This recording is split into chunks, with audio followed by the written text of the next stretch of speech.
Today's topic is system of linear equations. Actually, solution of system of linear equations. So, like I told you initially in matrices, that the matrices have very means it matrices have many applications in all engineering and science branches, but the most important use of matrices is to solve finding out the solution of system of linear equations. So this application we are going to use means we are going to use matrices to solve a system of linear equations. Now, what is system of linear equations? What is coefficient matrix, what is augmented matrix? So these terms we will use frequently in the current lecture. So linear system, like you already know what is linear system. Linear system means it means till now I think you all have studies about the solution of system which consists two equations, two variables, three equations, three variables, all are linear equation. But here in this semester or in this syllabus, we have to solve generalized system. Generalized means we may have m equations, n unknowns means n variables. So हमारे पास कई सारी equations हो सकती हैं और कई सारे variables हो सकते हैं, इसकी कोई रिस्ट्रिक्शन नहीं है. And means these numbers may be different numbers, means we may have 10 equation in 12 variables, we may have 8 equations in 6 variables. So any number maybe means finite. Of course the system must be finite. So we have a system of m equations, n variables, and this system is linear because all equations are linear. I assume that you know the term linear. Why these equations are linear? Because all variables are appearing with 1 degree, means the powers of each variable is 1 and they are not multiplied in any equation. So this is linear system. So this is your linear system which we have to solve. So linear system means all variables are appearing in 1 degree and there is no multiplication of variables. All are separated terms. So how many variables are there? N variables and m equations. So these are those m equations and these are n variables. Clear? So just remember m equation, n variables. M may be equal to n, m may be different to n. So there is no restriction on m and n. So this is your system, linear system actually, because all equations are linear. So this is called system of linear equations. Clear? So we have m equation and n variables. So how many equations are there? M. And how many variables are there? N. So how to write the equations?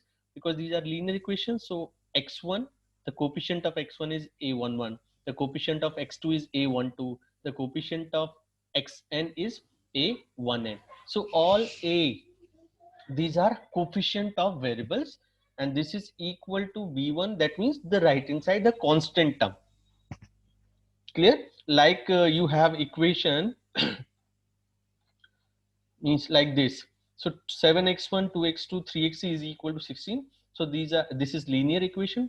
This is the coefficient of x1, coefficient of x2, coefficient of x3, and this is the constant term 16. So this is linear equation.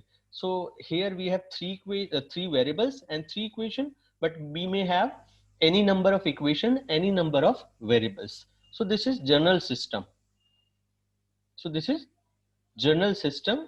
This is your first equation which contains n variables, n coefficients, and one right hand side or constant term. Similarly, this is your second equation where we have the n variables, the n coefficients, and one constant term. Similarly, we have m equations. So the last equation which contains n variables, n coefficients, and one right hand side or constant term bn. So this is your linear system of equations.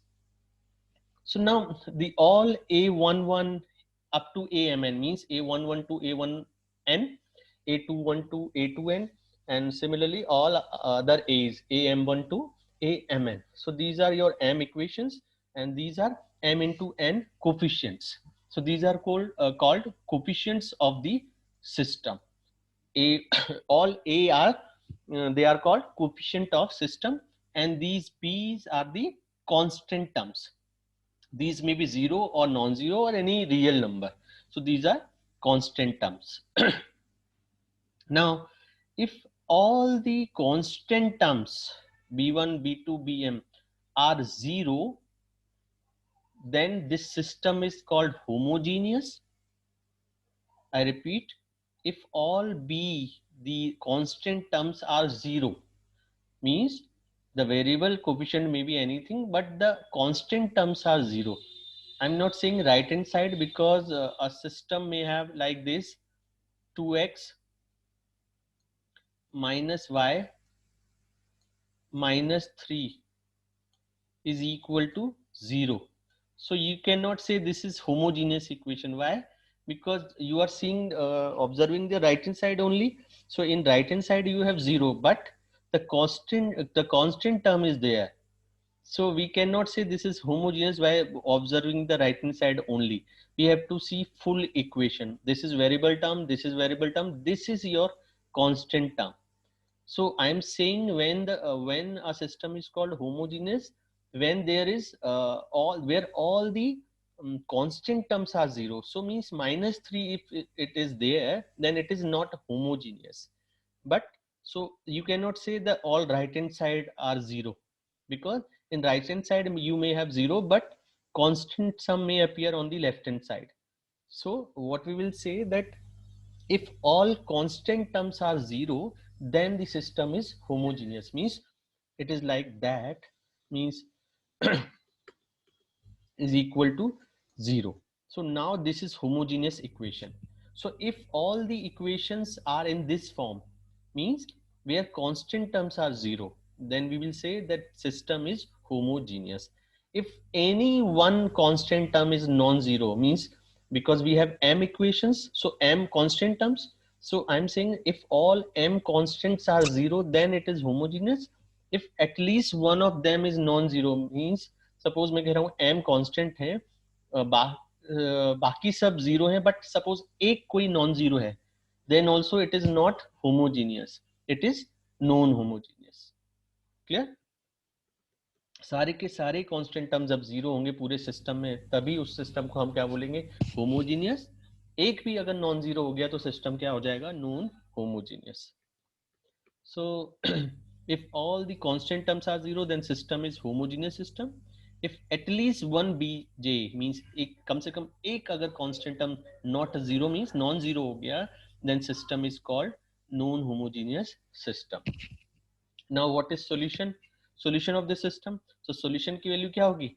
The values of x1, जितने variables हैं उनकी values क्या हैं? The values of x2, ऐसे ही कितने variables हैं? n variables हैं, so value of xn. So values of these variables which satisfy this system, this whole system, means each and every equation, the values of variables, values of these n variables which satisfy these this whole system, each and every equation of this system, then that is called solution. So solution vector means इसको हम इस तरह से represent करते हैं, this is one solution, capital X is equal to this is one solution which in, because इसमें हमें n variables है, तो n variables की values क्या होगी, so that the system is satisfied. So this n values, these n values are called solution of this system.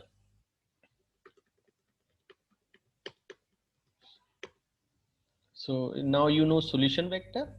Now suppose system is homogeneous. तो system homogeneous कब होगा? जब सारे के सारे कांस्टेंट टर्म जीरो होंगे. तो सपोज आपकी इक्वेशन है, अगर मैं एक इक्वेशन की आपको बात करता हूँ 2x plus Y is equal to 0, this is homogeneous equation. Clear? तो अगर हम होमोजीनियस इक्वेशन की बात करें तो उसका एक सॉल्यूशन ऑलवेज एग्जिस्ट करता है. क्या होगा वो? अगर आप x को 0 रख दीजिए, y को 0 रख दीजिए, तो 2 0 plus 0 is equal to 0. So zero इसको सेटिस्फाई करेगा, जीरो सोल्यूशन मींस जितनी भी इक्वेशन होंगी, सपोज दूसरी इक्वेशन है, suppose minus X plus suppose 3y is equal to 0,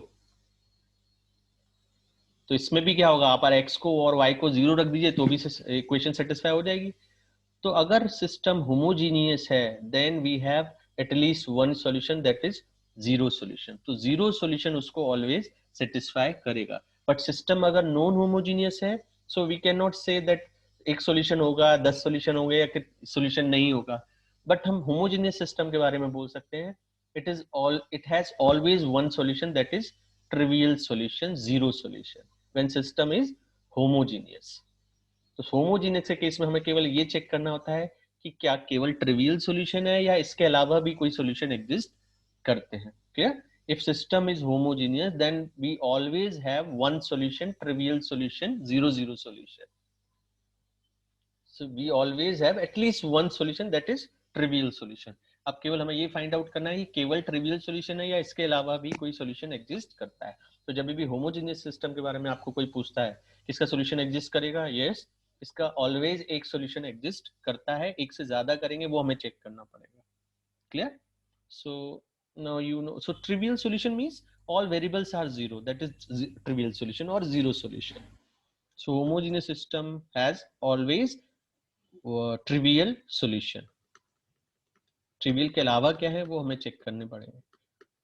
So now you know what is linear system means, a system of equations which are linear, coefficient matrix. Now coefficient matrix, if this is your system of linear equations, अगर हम इस system को matrix form में अगर लिखेंगे तो that matrix is called coefficient matrix. तो पहले तो क्या होगा, हमारा सिस्टम जो होगा इस फॉर्म में है, ax is equal to b, matrix form of the linear system. ax is equal to b where a, capital A is the coefficient matrix means a11 a12 a1n a21 a22 a2n am1 am2 up to amn, like this. So all coefficients are here, all coefficients of variables. So this is your coefficient matrix, and x is the variable vector, x1 x2 up to xn, and b is the right hand side column means constant terms, b1 b2 b3 up to bm. So this is your right hand side vector. So this is called matrix form of linear system. Ax is equal to b. A is coefficient matrix, coefficient of variables, x is variables vector, and capital B is right hand side or constant terms vector. So if you multiply these, means why we are saying that this is matrix form of system, because if you multiply these matrices A into X, so this is contains how many columns? N columns, and here we have n rows, one column.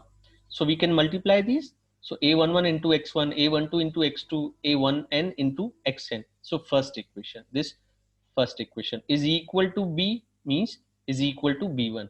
When two matrices are equal, दो matrices कब equal होती हैं? when their corresponding elements are equal, the first के equal है, second के equal है, third के equal है, then these are equal matrices. So अगर हम इस सिस्टम की बात करें तो हम a और x को अगर मल्टीप्लाई करें तो पहली इक्वेशन क्या मिलेगी, ये वाली। सेकेंड क्या मिलेगी, a21 x1 a22 x2 a2n xn, second equation. इसी तरह से लास्ट इक्वेशन क्या होगी, am1 x1 am2 x2 up to amn xn, last equation.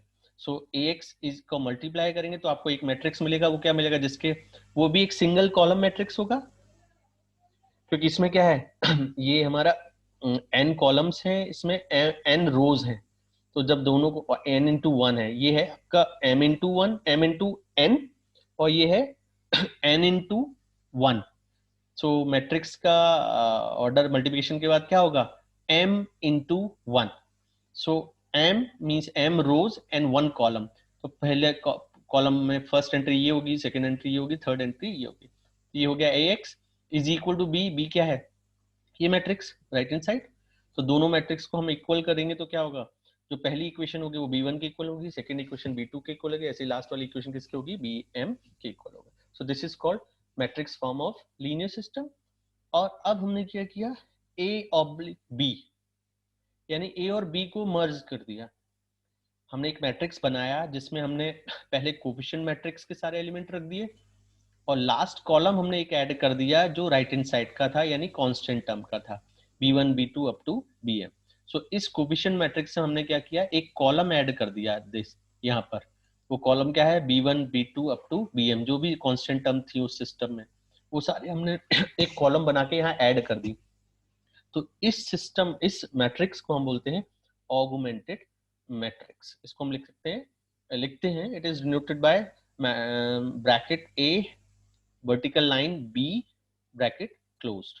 So this is called augmented matrix. Clear? This is called augmented matrix. So now you know what is the matrix form of linear system. So ax is equal to b is the matrix form of the linear system, and a b, this matrix is called augmented matrix. कैसे बनती है, coefficient matrix में एक column हम extra add कर देते हैं right hand side से, कॉलम या कांस्टेंट टर्म बोले हम. तो ये this is matrix, this is one matrix which is called augmented matrix. इस ऑगमेंटेड मैट्रिक्स का बहुत इंपॉर्टेंट टूल है to find out the solution of this system. Next, consistency of linear system of equations. When system is called consistent, when system is called inconsistent.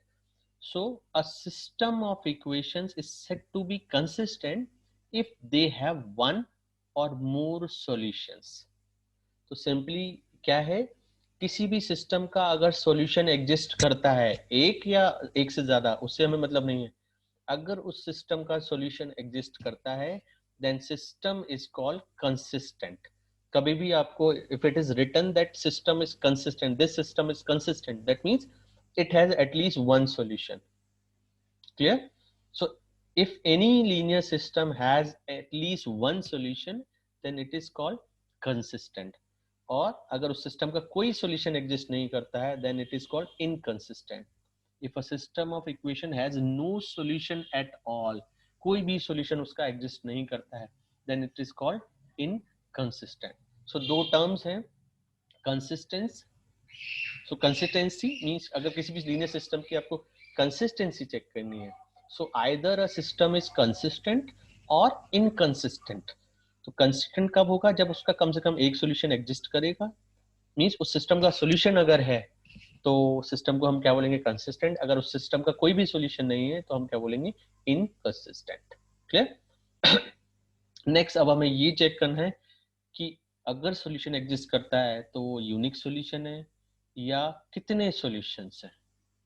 सो हमें actually तीन question answer देखने हैं. Whether a system has solution means उसका solution exist करता है. If solution exist then how many solutions are there. Clear?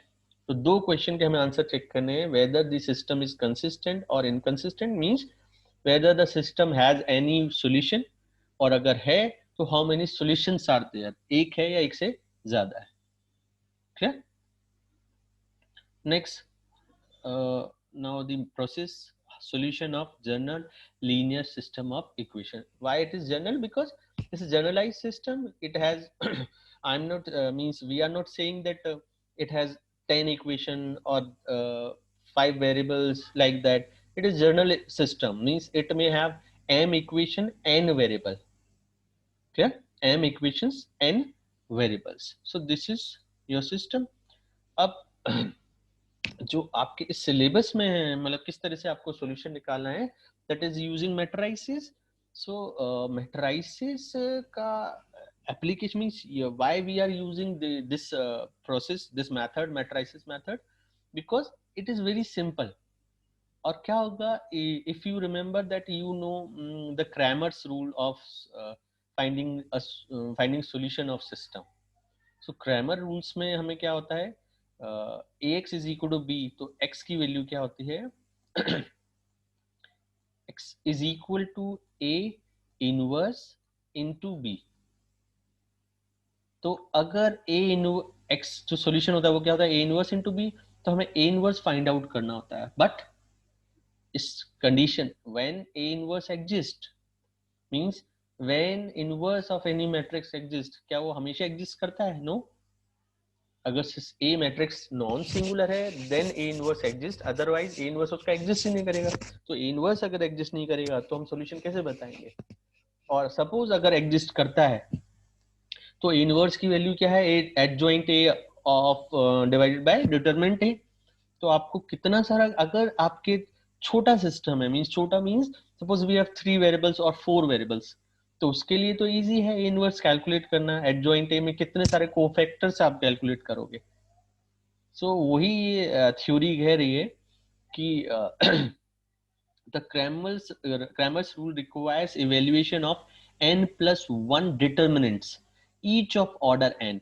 क्योंकि आप general system की बात कर रहे हो तो इस केस में क्या होगा कि जो भी ए स्क्वायर मैट्रिक्स होगी ऑफ ऑर्डर n, तो हमें कितने सारे कोफैक्टर्स, अगर सपोज 50/50 का कोई मैट्रिक्स है तो 50/50 के लिए आपको ए इनवर्स कैलकुलेट करने के लिए एडजॉइंट ए, आप 50 तो बहुत ज्यादा हो गया, सपोज आप सपोज 10 वेरिएबल्स ही ले लीजिए, तो 10 वेरिएबल्स में 10/10, अब उसमें ए इनवर्स अगर निकालना है तो 10/10 का पहले तो डिटरमिनेंट निकालिए, फिर सारे कोफैक्टर्स आप निकालोगे तो कोफैक्टर भी क्या होंगे? 9/9 के होंगे। तो it is very time consuming. तो हम क्या करेंगे, instead of Cramer's rule we use matrix method which is very easy. तो हम इस मेथड को यूज करेंगे। सो वही थ्योरी इसमें लिखा हुआ है, since the evaluation of higher order determinants is very time consuming, these methods are not used for large values of n when n is greater than 4, means when we have more than 4 variables. So in this section we discuss a method for solving a general system of m equation in n unknowns. So we will not use Cramer's rule, we will use matrix method, our augmented matrix method. So now you already know what is augmented matrix. This is your linear system, matrix form of linear system. This is coefficient matrix. This is constant term vector, and this is solution vector. So augmented matrix कैसे generate होती है? A B means the coefficient matrix, और उसमें हम एक column add कर रहे हैं of the constant terms of the system, means right hand sides. Clear? We can not say always right hand side, because आपको पता है कि उस सिस्टम में जो कांस्टेंट टर्म हो सकते वो लेफ्ट में भी हो सकती है। So we will say the constant terms. Clear? So this is your augmented matrix. Now अब एक थ्योरी है कि कब सॉल्यूशन होगा कब सॉल्यूशन नहीं होगा, तो इसके लिए ये रूल्स आपको पढ़ने हैं। तो रूल्स क्या है? Now solution of general system of linear equations. So consider the system matrix form ax is equal to b। आपको पता है कि ax b क्या है? ax is equal to b is the matrix form of linear system. So if b is not equal to 0 means this b is not equal to 0 means b यहाँ पर एक matrix है। So if this matrix is not equal to null matrix, तो null matrix कब नहीं होगी? When it has at least one non-zero element. So then our system is called non-homogeneous system. And if b is equal to a null matrix, all entries are zero, then above system is homogeneous system. Clear? So theory non homogeneous की separate है, homogeneous की separate है। So solution of non homogeneous system of linear equation यानी ax is equal to b. So what is the process? How to find out the solution? Step 1, find augmented matrix। सबसे पहले आप augmented matrix बनाइए a/b। Next, find the rank of A oblique matrix and rank of A. So this is not new to you because you already know how to find out the rank of any matrix. So this is your augmented matrix. Now forget the name augmented. This is one matrix. Clear? This is one matrix. Now you know how to find out the rank of any matrix. So you have to find out the rank of augmented and rank of A. Clear? So and using you will use echelon form, row echelon form in this to find out the rank of these matrices. Now discuss the consistency of this system as follows. Now you have the rank of augmented matrix, rank of A. कैसे rank निकालोगे? इकोलन form से, रो इकोलन form से। आप इस matrix को भी रो equivalent form में convert करोगे, उसकी रैंक चेक करोगे, इस ए मैट्रिक्स की भी ऑगमेंटेड सॉरी इस ए मैट्रिक्स की भी को भी आप रो इक्विवेलेंट फॉर्म में कन्वर्ट करोगे और रैंक फाइंड आउट करोगे. So now you have rank of augmented matrix and rank of A. So अब कंसिस्टेंसी आपको कैसे चेक करनी है? If rank of augmented matrix is not equal to rank of A, अगर दोनों मैट्रिसेस की rank different है, rank of augmented is not equal to rank of A, then system is inconsistent, means it has no solution. So this is means these are tricks or these are means rules. और rules ऐसे ही derive नहीं होते, इसके पीछे theory होती है, तो वो थ्योरी मैंने आपको नहीं बताया. बट अगर आपको सॉल्यूशन फाइंड आउट करना है किसी भी सिस्टम में, तो आप अगर केवल रैंक चेक कर लोगे तो रैंक से आपको ये समझ में आ जाएगा कि सिस्टम का कोई सॉल्यूशन एग्जिस्ट करता है या नहीं करता है. So if these ranks, rank of augmented and rank of A, these are not equal, then system is inconsistent. There is no solution of this system. तो जब solution नहीं है तो हम find out भी नहीं करेंगे. Next, suppose ranks are equal, means rank of augmented is equal to rank of A, then we will say system is consistent. System is consistent दोनों केसेस में. Clear? तो जब रैंक इक्वल नहीं है तो उसका कोई सॉल्यूशन नहीं होगा, मीन सिस्टम इज इनकंसिस्टेंट. और अगर रैंक इक्वल है तो हम बोलेंगे system is consistent.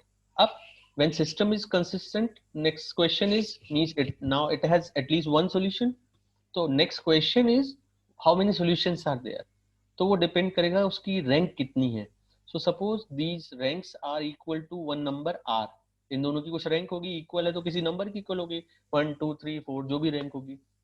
So if that rank is equal to number of variables, उस सिस्टम में कितने वेरिएबल्स हैं, अगर उसके इक्वल रैंक है, then system has unique solution. Unique means system has only one solution, एक ही solution उसका होगा. और अगर वो रैंक नंबर ऑफ वेरिएबल से कम है, then system has infinite number of solution. उसके बहुत सारे सॉल्यूशंस हैं, इनफाइनाइट सॉल्यूशंस हैं. इनफाइनाइट सॉल्यूशंस में मतलब ये नहीं कि x की वैल्यू इनफाइनाइट है, y की वैल्यू इनफाइनाइट है. इनफाइनाइट नंबर ऑफ सॉल्यूशंस, कई सारे उसके सॉल्यूशंस हैं. ठीक है, तो थ्योरी क्या है? ऑगमेंटेड मैट्रिक्स बनाइए, ऑगमेंटेड की रैंक निकालिए, एक ही रैंक निकालिए. दोनों की रैंक अगर डिफरेंट है तो सिस्टम का कोई सॉल्यूशन नहीं है. अगर दोनों की रैंक इक्वल है तो सॉल्यूशन एग्जिस्ट करेगा. अब वो दोनों की रैंक इक्वल, अगर वेरिएबल्स की नंबर ऑफ वेरिएबल्स के इक्वल है तो एक ही सॉल्यूशन होगा, और वेरिएबल से कम है तो कई सारे सॉल्यूशंस होंगे. इसके अलावा कोई केस नहीं बनेगा, मींस ऐसा कोई केस नहीं होगा जहां रैंक वेरिएबल से ज्यादा आ जाएगी. It is not possible. So यही दो केस बनेंगे. Clear? So this is for non homogeneous system. So non homogeneous system may be inconsistent, may be consistent. It depends on the ranks of augmented and rank of A. But now you know the solution of homogeneous system, it is always consistent. क्यों? क्योंकि हमने अभी discuss किया था कि अगर constant term zero है किसी भी सिस्टम में तो उस इक्वेशन, उन सारी इक्वेशन का एक सॉल्यूशन ऑलवेज एग्जिस्ट करता है, दैट इज जीरो सॉल्यूशन, या जिसको हम क्या बोलते हैं, trivial solution. So homogeneous system has always one solution, so it is always consistent. So next question is, how many solutions are there? One solution or many solutions? So this is homogeneous system. Ax is equal to 0. So 0 is means right hand side is 0 because this is homogeneous system. So all constant terms are 0, means B is a null matrix. So Ax is equal to 0 is a homogeneous system. Now आपको करना क्या है? Find the rank of A only. आपको augmented की rank नहीं निकालनी है. क्यों? ऑगमेंटेड अगर आपको देखा जाए, this is your augmented matrix, तो अगर सारे बी 0 हो गए तो जो रैंक है वो केवल इन नंबर्स पर डिपेंड करेगी, और this is your A matrix. Clear? अच्छा, एक और चीज दैट कि ये दोनों मैट्रिसेस को आपको अलग से रैंक नहीं निकालनी कि आपको इसके लिए अलग रैंक निकालनी पड़ेगी, इसके लिए अलग रैंक निकालनी. केवल ऑगमेंटेड मैट्रिक्स से ही आप बता दोगे what is the rank of augmented and what is the rank of A. कैसे? This is your augmented matrix, आप अगर पूरा मैट्रिक्स देखोगे तो this is your augmented matrix, तो इसमें जितनी रो इक्विवेलेंट फॉर्म में आप कन्वर्ट करेंगे, और रो इक्विवेलेंट फॉर्म में जितनी row when a matrix is in row equivalent form, तो उसकी रैंक क्या होती है, number of non zero rows. तो इस पूरे मैट्रिक्स में आप देखोगे कितनी, ये फर्स्ट रो है, ये सेकंड रो है, ये लास्ट रो है, तो कितनी नॉन जीरो रोज है, तो जितनी भी नॉन जीरो रोज होंगी वो उसकी रैंक होगी। सो this is rank of augmented. अगर अगर आपको अब एक ही रैंक देखनी है तो आप क्या करोगे, इस लास्ट वाले कॉलम को छोड़ दीजिए, क्योंकि ए मैट्रिक्स क्या है, ये कोफिशिएंट मैट्रिक्स।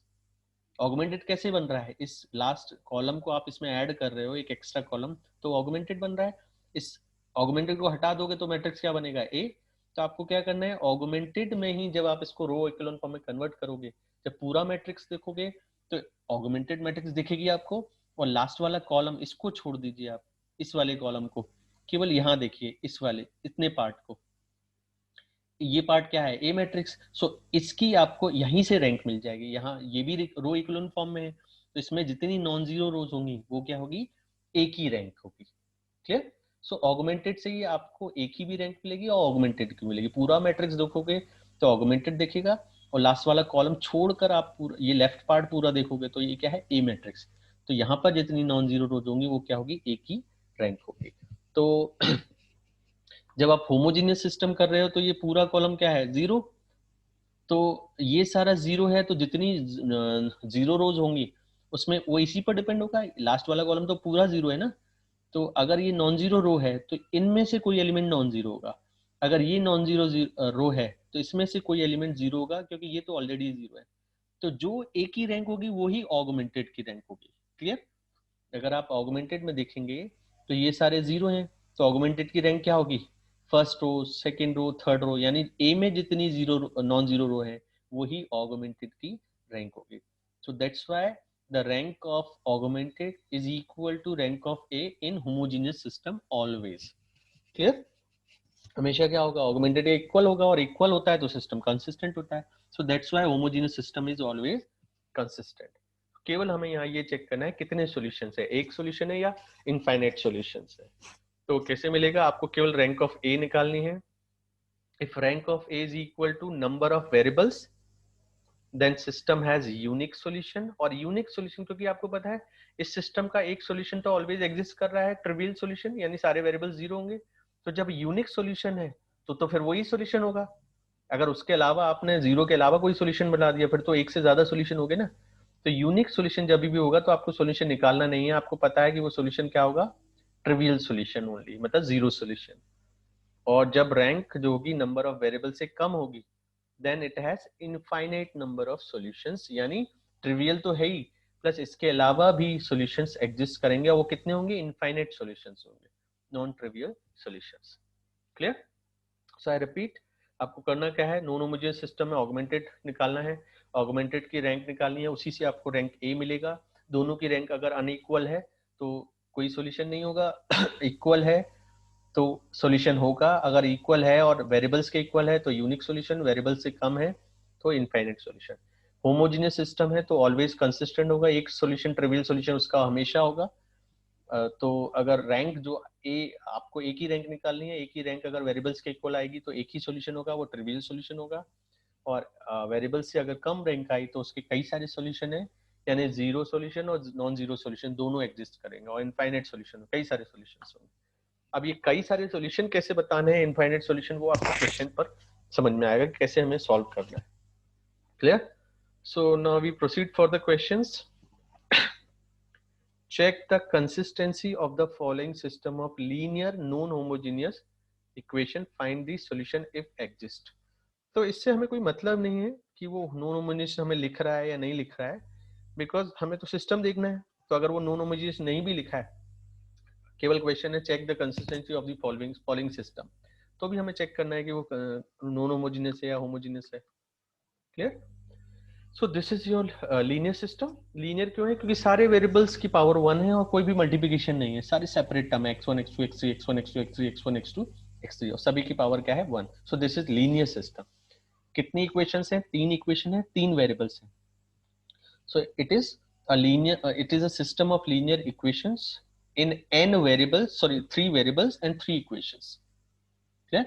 तो ये 3 वेरिएबल तो आपको नॉन होमोजेनियस सिस्टम है क्योंकि कांस्टेंट टर्म एग्जिस्ट कर रही है, कम से कम एक कांस्टेंट टर्म क्या है, non zero, so this is non homogeneous. Non homogeneous case में हम क्या करते हैं, ऑगमेंटेड मैट्रिक्स निकालते हैं। तो ऑगमेंटेड कैसे बनती है, पहले तो कोफिशिएंट मैट्रिक्स और राइट हैंड साइड। सो कोफिशिएंट मैट्रिक्स क्या होगी, 7 2 3 2 11 5 1 3 4। तो ये क्या हो गया, ऑगमेंटेड मैट्रिक्स, सॉरी ये ए मैट्रिक्स। राइट हैंड साइड क्या है, 16 25 13, ये दोनों को मर्ज कर दीजिए तो ये क्या बन जाएगा, ऑगमेंटेड मैट्रिक्स। अब आपका क्वेश्चन हो गया रैंक का। अब आपको रैंक निकालनी है इसकी। तो रैंक कैसे निकालते हैं, आपको रो इक्वलन फॉर्म में कन्वर्ट करना है। रो इक्वलन फॉर्म में आप केवल क्या ऑपरेशन यूज करते हो, row operation, not any column operation. Clear. Column क्यों नहीं अप्लाई करना है, क्योंकि देखिए ये आपका ये ए मैट्रिक्स है और ये बी मैट्रिक्स है, तो आप कॉलम यहाँ तो अप्लाई कर सकते हो C1 C2 C3, बट ये बी मैट्रिक्स जो है उसमें तो एक ही कॉलम है। तो अगर आप कोई कॉलम ऑपरेशन है तो बी तो एज इट इज रहेगा, इसमें तो कोई चेंज आएगा ही नहीं, ये तो सिंगल कॉलम है ना। तो इसमें कैसे कॉलम ऑपरेशन अप्लाई करोगे सिंगल सोलन कॉलम कॉलम पर। सो हमें क्या केवल रो ऑपरेशंस यूज करने हैं, केवल रो ऑपरेशन, यानी रो इक्वलन फॉर्म में आपको कन्वर्ट करना है। ठीक है, वो आपको आता है कैसे करना है। तो हम क्या करते हैं, पहले फर्स्ट एलिमेंट का यूज करते हैं, उसके नीचे जीरो करते हैं, फिर सेकंड एलिमेंट पर शिफ्ट करते हैं, उसके नीचे जीरो करते हैं, फिर थर्ड एलिमेंट पर शिफ्ट करते हैं, उसके नीचे जीरो करते हैं। यही तो था ना प्रोसेस। अब हमें सबसे पहले क्या है, 7 को यूज करके नीचे जीरो करने थे, लेकिन मैंने आपको बताया था इस 7 को यूज करना है, 2 1 को जीरो करना है। अगर ये जीरो होता तो हम नीचे से किसी इक्वेशन को शिफ्ट कर देते, बट और आपको पता है अगर ये एलिमेंट 1 हो जाएगा तो हमारे लिए कैलकुलेशन इजी होगी। तो हमने क्या किया, इसमें R1 और R3 को इंटरचेंज कर दिया है। ये कोई कंपलसरी स्टेप नहीं है, आप 7 को यूज करके भी क्या करिए, इनको जीरो कर सकते हैं। 2 को 7 से कैसे जीरो करोगे, या तो आप इसमें 2/7 का मल्टीप्लाई करिए और माइनस कर दीजिए, 1 के लिए 1/7 का मल्टीप्लाई किए माइनस करिए। बट क्या होगा, 1/7 2/7 अगर आप यूज करोगे तो कैलकुलेशन थोड़ी टफ हो जाएगी, क्योंकि ये नंबर्स क्या है, फिर फ्रैक्शनल बन जाएंगे, और फ्रैक्शंस बन जाएंगे तो कैलकुलेशन थोड़ी गड़बड़ हो सकती है। So to make our calculation easy हम इसको 1 बना लेते हैं, क्योंकि 1 हमारे पास है यहाँ। तो हम इन दोनों रो को इंटरचेंज कर सकते हैं। ठीक है, तो इंटरचेंज कर देते हैं, केवल रो ऑपरेशन आपको यूज करना है। क्लियर, केवल रो ऑपरेशन। तो हमने क्या किया, R1 और R3 को चेंज कर दिया, इंटरचेंज कर दिया, क्यों, just to make our calculation easy. Otherwise कोई ऑब्जेक्टिव नहीं है, आप 7 को यूज करके भी कर सकते हो, कोई प्रॉब्लम नहीं है, आंसर सेम आएगा, आंसर पर कोई फर्क नहीं आएगा, रैंक उसकी चेंज नहीं होगी। क्लियर, मैंने आपको बताया था rank is invariant under any elementary transformation.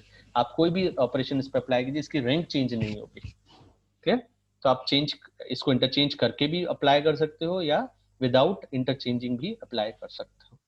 सो अब कैसे करना है, तो हमने पहले इंटरचेंज कर दिया इन दोनों को, तो रो 1 आ गई हमारी 1 3 4 13, तो और ये 7 2 3 16 कहाँ पहुंच गया, नीचे पहुंच गया। क्लियर, अब हम अप्लाई कर देते हैं इक्लोन फॉर्म।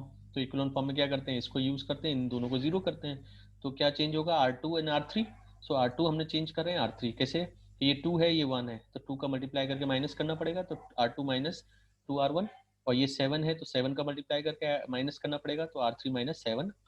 क्लियर, तो 1 3 4 13 first row as it is है, क्योंकि उसमें कोई ऑपरेशन अप्लाई नहीं किया है।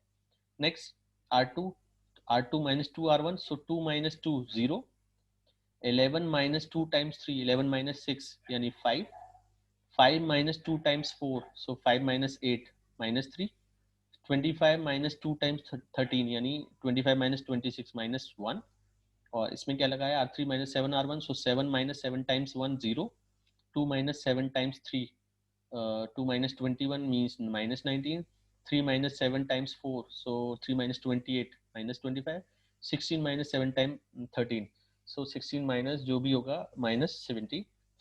क्लियर, अब नेक्स्ट स्टेप क्या होता है, रो इक्लोन फॉर्म के लिए, अब हमने इसको यूज कर लिया, अब हम डायगोनली शिफ्ट करते हैं, इसको यूज करेंगे 5 को, और इसके नीचे जितने एलिमेंट है उनको जीरो करेंगे। ठीक है, तो आप इसको 1 भी बना सकते हो, कैलकुलेशन इजी हो जाए, लेकिन आप डायरेक्ट भी कर सकते हो। ठीक है, क्योंकि एक ही एलिमेंट है तो ज्यादा कैलकुलेशन होगी नहीं। तो क्या करोगे, -19 को 5 से कैसे जीरो करोगे, आपको 5 को यूज करना है, -19 को जीरो करना है। तो R3 चेंज होगा क्योंकि R3 को 0 करना है। तो 5 में क्या कर देते हैं, 19/5 का मल्टीप्लाई कर देते हैं और ऐड कर देते हैं क्योंकि ये माइनस है। तो वही किया है, R3 चेंज टू 19/5 R2। तो first row as it is, उसमें कोई चेंज नहीं किया है। Second row as it is, उसमें कोई चेंज नहीं किया है। थर्ड में हमने ऑपरेशन लगाया है। तो 0 0 है तो इसमें तो कोई फर्क आएगा नहीं, तो ये 0। -19 प्लस 19/5 तो ये भी 0 हो जाएगा। -25 प्लस 19/5 इंटू -3 ये कैलकुलेट हो जाएगा इतना। -75 प्लस 19/5 इंटू -1 वो सॉल्व होके इतना आएगा। So now this is in row echelon form, है कि नहीं? क्योंकि 1 ये था नॉन जीरो एंट्री, इसके नीचे 0 हो गए। ये फर्स्ट नॉन जीरो एंट्री थी, सेकंड रो की, इसके नीचे 0 हो गए। अब इसके नीचे कोई एलिमेंट है नहीं, तो यानी ये हमारा रो इक्वलन फॉर्म में कन्वर्ट हो गया है। और जब भी मैट्रिक्स रो इक्वलन फॉर्म में आ जाती है, सो हम उसको क्या करते हैं, उसकी रैंक फाइंड आउट कर सकते हैं। तो रैंक क्या होती है, तो ऑगमेंटेड की रैंक क्या होगी, जितनी इसमें नॉन जीरो रो, क्योंकि पूरी मैट्रिक्स क्या है, ऑगमेंटेड, तो इसमें कितनी नॉन जीरो रोज है वही इसकी रैंक है। So first non zero rank row है, सेकंड भी नॉन जीरो रो है, और थर्ड भी नॉन जीरो रो है, यानी ऑगमेंटेड की रैंक कितनी होगी, 3। अब एक ही देख लेते हैं क्योंकि हमें ऑगमेंटेड और ए दोनों की रैंक देखनी है।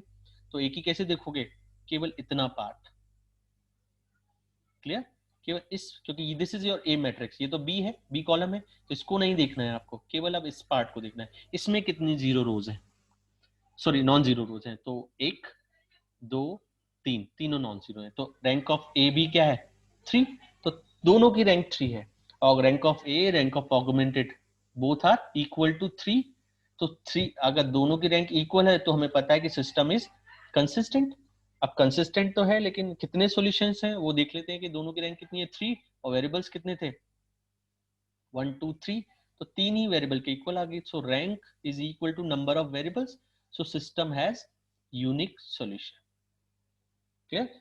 वेरिएबल्स दोनों रैंक्स मैट्रिसाइज की दोनों मैट्रिसेस की रैंक इक्वल आ गई, और प्लस वो नंबर ऑफ वेरिएबल्स के भी इक्वल आ गई। तो सिस्टम के कितने सॉल्यूशन होंगे, यूनिक सॉल्यूशन, मींस एक ही सॉल्यूशन होगा। अब सॉल्यूशन कैसे बताना है, सॉल्यूशन बताने के लिए आपको क्या करना है, वापस से इस सिस्टम को मैट्रिक्स फॉर्म में, सॉरी, इस मैट्रिक्स को इक्वेशन फॉर्म में कन्वर्ट कर दीजिए। तो इक्वेशन फॉर्म क्या होता है, A X is equal to B. तो ये तो ए मैट्रिक्स हो गया, ये रिड्यूस होके जो आया ये क्या है आपका ए। तो ए इंटू एक्स, एक्स क्या होता है, वेरिएबल वेक्टर, सो x1 x2 x3 तीन वेरिएबल है तो x हो गया। और b क्या है, राइट हैंड साइड, ये सॉल्व होके आ गया, 13 - 1 -394/5। तो अब इन दोनों को मल्टीप्लाई कर दीजिए। तो इक्वेशन क्या बनेगी, 1 into x1, 3 into x2, 4 into x3, पहली इक्वेशन। दूसरी क्या बनेगी, 0 into x1, 5 into x2, -3 into x3, सो 5x2 -3x3। थर्ड क्या बनेगी, -182 5 into x3 is equal to b, ये चल रहा है। और आपको पता है when two matrices are equal, when their corresponding elements are equal, means first first के इक्वल होगा, सेकंड सेकंड के इक्वल होगा, थर्ड थर्ड के इक्वल होगा, क्लियर। सो ये तीन इक्वेशन बनेंगी। फर्स्ट जो इक्वेशन टर्म है वो 13 के इक्वल होगा, सेकंड जो टर्म है वो -1 के इक्वल होगा, थर्ड टर्म वो 394/5। ये माइनस, अच्छा यहाँ माइनस, क्योंकि दोनों जगह माइनस था इसलिए माइनस माइनस कैंसिल कर दिए, this is equal to this. तो इससे आपको क्या मिलेगा इस सिस्टम से आपको x3 की वैल्यू मिल जाएगी, क्या होगी, 395 इंटू 5/182 होगी।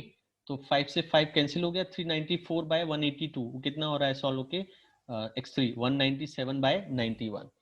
और ये वाली वैल्यू आप क्या करोगे, x3 की वैल्यू आप यहाँ सब्स्टिट्यूट कर दोगे, तो आपको किसकी वैल्यू मिल जाएगी, इसमें अब सारे कांस्टेंट है, तो x2 की वैल्यू सॉल्व होके मिल जाएगी। तो x2 कितना आ जाएगा, 100/91। और x2 की वैल्यू आप यहाँ रख दोगे, x2 की वैल्यू यहाँ, x3 की वैल्यू यहाँ, तो आपको क्या मिल जाएगा, x1 मिल जाएगा। तो x1 कितना आ रहा है, 95/91। सो ये सिंपल से एक प्रोसेस है। अब आप सारे क्वेश्चंस कर सकते हो, बहुत इजी सा प्रोसीजर है, ठीक है। देखिए, test the consistency of the following system of linear equation and find the solution। तो ये सिस्टम है, कितने वेरिएबल्स हैं, देखिए x1 x2 इसमें तो दो ही दिख रहे हैं, पर पूरे सिस्टम में देखा जाए तो x1 x2 x3 तीन वेरिएबल्स हैं, ठीक है। तो ऑगमेंटेड मैट्रिक्स सबसे पहले बनाएंगे, क्या होगा, उसी ऑर्डर में आपको कोफिशिएंट रखने हैं। तो 4 - 1, 4 - 1, x3 इसमें नहीं है तो कोफिशिएंट क्या होगा, 0। इसमें क्या है -1 5 -2 -1 5 -2। इसमें क्या है, क्योंकि इसमें क्या है नहीं है, x1 नहीं है, तो उसका कोएफिशिएंट क्या होगा 0, x2 -2 और x3 4। तो इसी ऑर्डर में रखना है, x1 के कोएफिशिएंट, x2 के कोएफिशिएंट, x3 के कोएफिशिएंट। और राइट हैंड साइड क्या है 12 0 -8, सो 12 0 -8। तो दिस इज योर ऑगमेंटेड। अब इसके रैंक निकाल लीजिए। रैंक आपको पता है कैसे निकालना है। तो आप क्या करेंगे, इस 4 को यूज करेंगे, इनको 0 करेंगे। अगेन आप डायरेक्ट भी कर सकते हैं, इन्होंने पहले इंटरचेंज कर लिया क्योंकि यहाँ 1 दिख रहा है, तो इन्होंने पहले इसको माइनस, इस सेकंड रो को ऊपर रख दिया है, फर्स्ट रो को सेकंड पर रख दिया है। बट ये कोई कंपलसरी स्टेप नहीं है, आप 4 को भी यूज कर सकते हो। सोल्यूशन आपका लास्ट में सेम आएगा, आंसर सेम आएगा। ठीक है, तो इन्होंने इंटरचेंज किया। अब इन दोनों को 0 करना था, तो थर्ड रो को तो 0 करने की जरूरत नहीं है, दिस इज ऑलरेडी 0। तो आपको केवल R2 में ऑपरेशन लगाना है। तो R2 में क्या लगेगा, 4 है, ये -1 है, तो 4 का मल्टीप्लाई करिए और ऐड कर दीजिए। तो R2 change to R2 plus 4 times R1। ठीक है, तो first row as it is. Second में आपने ऑपरेशन लगाया, तो 4 -4 0 -1 plus 4 into 5 so 19 0 plus 4 into -2 so -8 12 plus 4 into 0 12। और थर्ड में कोई ऑपरेशन लेने लगाया है, तो थर्ड एज इट इज है। अब क्या करोगे, इस -1 के बाद क्या करोगे, यहाँ शिफ्ट करोगे और इसके नीचे 0 करोगे। तो 19 को यूज करके -2 को 0 करना है, तो R3 चेंज होगा। सो R3 इन्होंने पहले R1 में माइनस का मल्टीप्लाई कर दिया, बट इसकी कोई जरूरत नहीं है। ठीक है, ये अननेसेसरी वो अननेसेसरी स्टेप है, इसकी कोई रिक्वायरमेंट नहीं है। आप -1 से भी सिस्टम को सॉल्व कर सकते हो।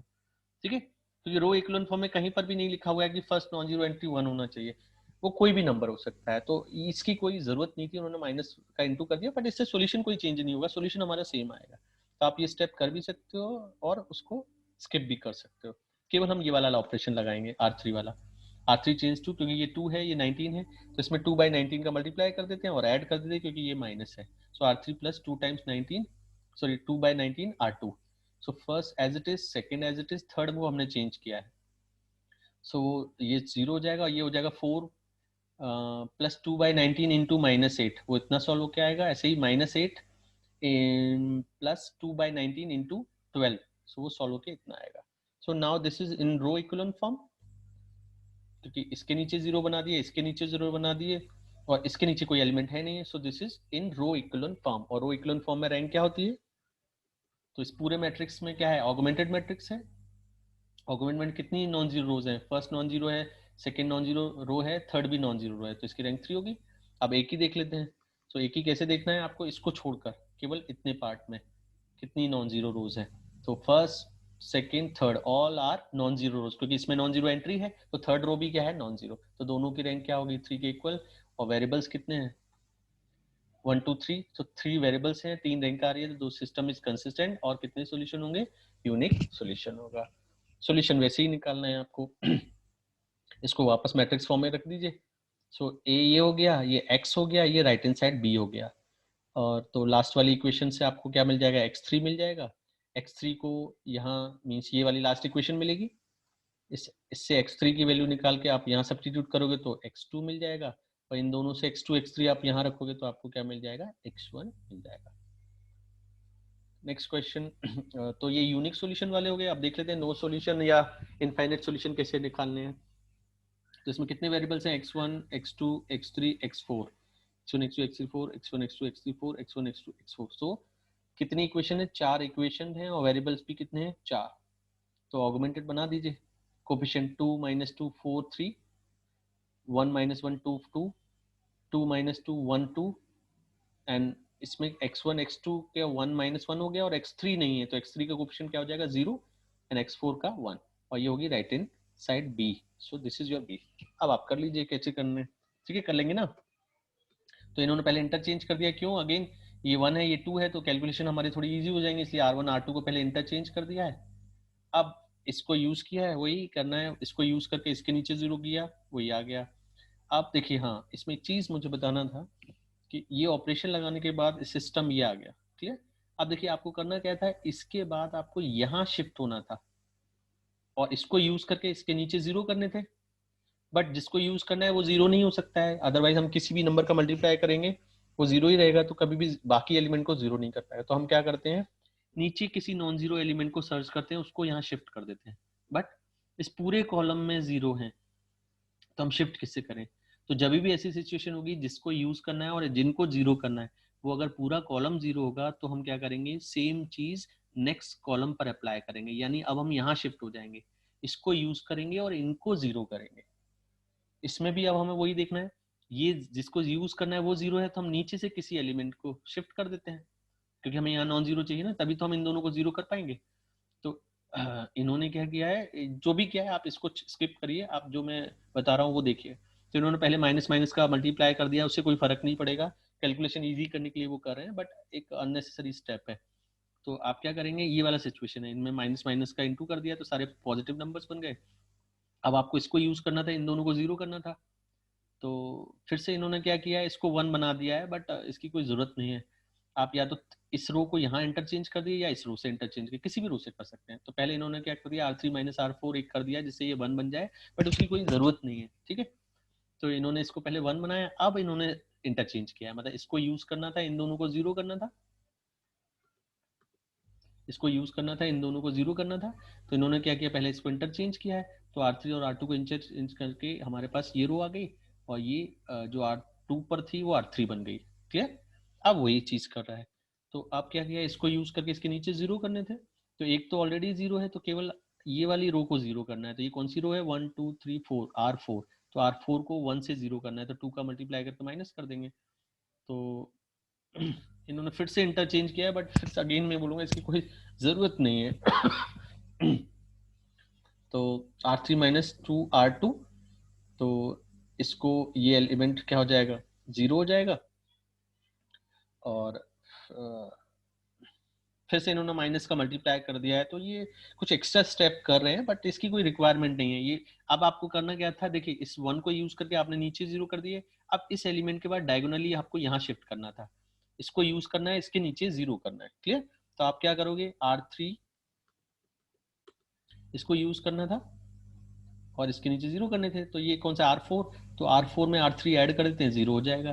तो ये 1 माइनस 1 करके ये 0 हो गया, वो इन्होंने किया है। और ये इसको भी ऐड करना पड़ेगा, तो 3 प्लस -6 क्या हो जाएगा, -3 हो जाएगा। इन्होंने माइनस का इंटू कर दिया इसलिए वो +3 है, बट इसकी कोई जरूरत नहीं है। अब देखिए, आप ये सिस्टम आप अपने अकॉर्डिंग देखिए, एलिमेंट चेंज हो सकते हैं, आपने ऑपरेशन अगर अलग अलग लगाए हैं, बट रैंक कभी चेंज नहीं होगी। तो किसी भी फॉर्म में आप, बुक फॉर्म में जो मैंने सजेस्ट किए वो, या कोई आपको जो समझ में आ रहा है वो ऑपरेशन आप अप्लाई कर सकते हो, बट प्रॉब्लम वही है, मीन्स एंट्री चेंज हो सकती है बट रैंक कभी चेंज नहीं होगी, ठीक है। तो -3 से भी उतनी रैंक आएगी और +3 से भी उतनी रैंक आएगी, तो उससे कोई फर्क नहीं पड़ेगा। तो अब हम रैंक कंपेयर कर लेते हैं, तो पहले ऑगमेंटेड की रैंक दे देते हैं। ऑगमेंटेड में कितनी नॉन जीरो रोज है, क्योंकि अब ये रो इकोलॉन फॉर्म में है, तो फर्स्ट नॉन जीरो रो है, सेकंड नॉन जीरो, सेकंड भी नॉन जीरो रो है, थर्ड भी नॉन जीरो रो है, और फोर्थ भी नॉन जीरो रो है, क्योंकि एक एलिमेंट जो कम से कम नॉन जीरो है, तो ऑगमेंटेड की रैंक तो 4 होगी। लेकिन अब आप ए की जब रैंक देखोगे, तो ए में आपको ये चीज नहीं देखनी है, केवल इतना पार्ट देखना है, ये ए मैट्रिक्स है। अब इसमें देख लीजिए कितनी नॉन जीरो रो है, तो फर्स्ट नॉन जीरो रो है, सेकंड नॉन जीरो रो है, थर्ड नॉन जीरो रो है, लेकिन फोर्थ जीरो रो है, इसमें सारे एलिमेंट जीरो हैं, चारों के चारों। ए इतना ही है, तो ए की लास्ट वाली रो जीरो है, यानी इसकी रैंक क्या होगी, 1 2 3, तीन नॉन जीरो है, तो इसकी रैंक 3 होगी। तो दोनों की रैंक क्या है, अनइक्वल होगी, एक की 4 एक की 3, तो इसका कोई सोल्यूशन नहीं होगा, mean system is inconsistent. Clear? अब सो ऐसे ही अब आपको देखिए नेक्स्ट, अब थोड़े से ट्विस्टेड क्वेश्चन होंगे, बाकी कुछ नहीं है। Investigate for what values of lambda and mu the equations these has no solution, unique solution, infinite solutions. तो इसमें कुछ अननोन्स है, लैम्डा एंड म्यू, उस पर वैल्यू डिपेंडेंट होगी रैंक की, तो हमें बताना है किन वैल्यूज के लिए सॉल्यूशन होगा, किन के लिए नहीं होगा। तो आप तो एज अ सिस्टम लीजिए, इसको पहले ऑगमेंटेड निकालिए, तो 1 1 1 6 पहली row, 1 2 3 10 second row, and 1 2 lambda mu third row. अब इसकी रैंक निकाल दीजिए, ये आपकी ऑगमेंटेड मैट्रिक्स होगी। क्या करोगे, इसको यूज करोगे, इन दोनों को 0 करोगे, तो R2 चेंज हो गया, R3 चेंज हो गया, 1 -1 1 -1, तो first as it is, second में 1 -1 0, 2 -1 1, 3 -1 2, 10 -6 4, 1 -1 0, 2 -1 1, लैम्डा -1 और म्यू -6। अब क्या करोगे, 1 के बाद इस वन के बाद आप इस वन पर शिफ्ट हो गए, इसके नीचे जीरो करोगे तो अब R3 चेंज होगा, तो R3 माइनस आर, ये R1 नहीं है, ये R2 है, ये R2 होना चाहिए क्योंकि हम इसका यूज कर रहे हैं। तो R2 तो 1 1 1 6 0 1 2 4, थर्ड को हमने चेंज किया है तो 1 minus 1 0, lambda minus 1 minus 2, lambda minus 3, mu minus 6 minus 4, mu minus 10। तो अब यहाँ पर पहुंच गए, इसके नीचे कोई एलिमेंट नहीं है तो हमारा ये इक्लोन फॉर्म में आ गया है, और इक्लोन फॉर्म में आ गया है तो रैंक देख लेते हैं। अब देखिए, अब हमें करना क्या है, तीनों केस डिस्कस करने हैं क्योंकि ये देखिए ये लैम्डा और म्यू पर डिपेंडेंट हो गया। देखिए फर्स्ट नॉन जीरो रो तो है ही, दिख रही है, सेकंड भी नॉन जीरो रो है, वो भी क्लियर है, बट थर्ड जीरो रो है या नॉन जीरो रो है, वो लैम्डा एंड म्यू की वैल्यू पर डिपेंड कर रहा है कि लैम्डा की वैल्यू क्या होगी तब ये जीरो एलिमेंट होगा या नॉन जीरो एलिमेंट होगा। सेम म्यू की क्या वैल्यू होगी कि जब ये जीरो एलिमेंट होगा या नॉन जीरो एलिमेंट होगा। तो ये वैल्यूज पर डिपेंडेंट है, तो वही हमें डिस्कस करना है, लैम्डा एंड म्यू की किन वैल्यूज के लिए इसका कोई सोल्यूशन नहीं होगा, यूनिक सॉल्यूशन होगा या इनफाइनाइट सॉल्यूशंस होंगे। क्लियर? तो हम पहले एक एक करके देख लेते हैं। यूनिक सॉल्यूशन, यूनिक सॉल्यूशन के लिए हमें क्या चाहिए होता है, दोनों की रैंक इक्वल चाहिए, ए और ऑगमेंटेड की, और दोनों की रैंक किसके इक्वल चाहिए, जितने वेरिएबल्स हैं, वेरिएबल कितने हैं, एक्स वाई जेड यानी 3, तो दोनों की रैंक क्या होना चाहिए, 3 होनी चाहिए। तो एक ही रैंक देख लेते हैं 3 कब होगी, तो एक ही रैंक 3 कब होगी, आपको इसको नहीं देखना है, इसको देखना है। सो ए की रैंक 3 कब होगी, ये नॉन जीरो रो है, ये नॉन जीरो रो है, अगर ये भी नॉन जीरो रो होगी तभी ए की रैंक 3 होगी। और ये नॉन जीरो रो कब होगी, जब लैम्डा माइनस 3 क्या होगा, नॉट इक्वल टू 0 होगा।